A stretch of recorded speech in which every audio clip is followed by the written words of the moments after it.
Hola mga Lods, welcome back. Ngayon parating na kami. Ilang minuto na lang masisilayan na natin yung Basilica di Sagrada Familia, the largest unfinished church in the world. Ang kulit ko no? Nabanggit ko na pala nakaraan. Ano yung kaya eh? Ang daming tao dito guys, kasi tourist spot talaga to.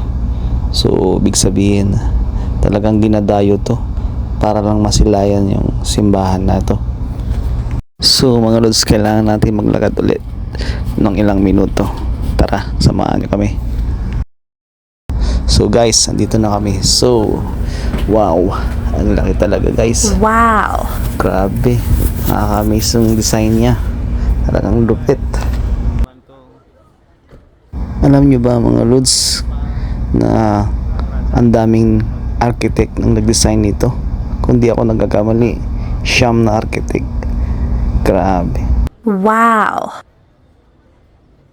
Dito naman tayo sa bandang harap guys. So wow, ang ganda talaga. Tingnan naman guys, ang dami ng tao pumapasyal dito. Talagang dinadayo talaga. Bawat sulok nito may design talaga, kahit sa gilid. So hindi ka magsasawang tignan kasi gaganda ng mga design nila. So punta naman tayo sa bandang gilid kung may design pa rin. Yun, tingnan nyo guys. Wow, ang lupit talaga. Grabe. Kaya hindi ka na magtataka kung talagang dadayuhin to. Talagang pinagagastusan nila para na makapunta dito. Grabe, ganda. So guys, time's up. We'll see you in part 3.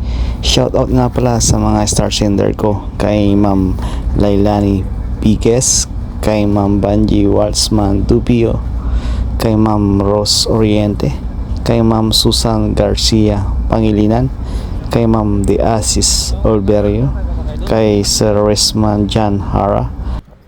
Sana supportahan natin sila guys, tulad ng pagsuporta nyo sa akin. So guys, hanggang dito na lang. See you in final part. Thank you for watching. Bye bye.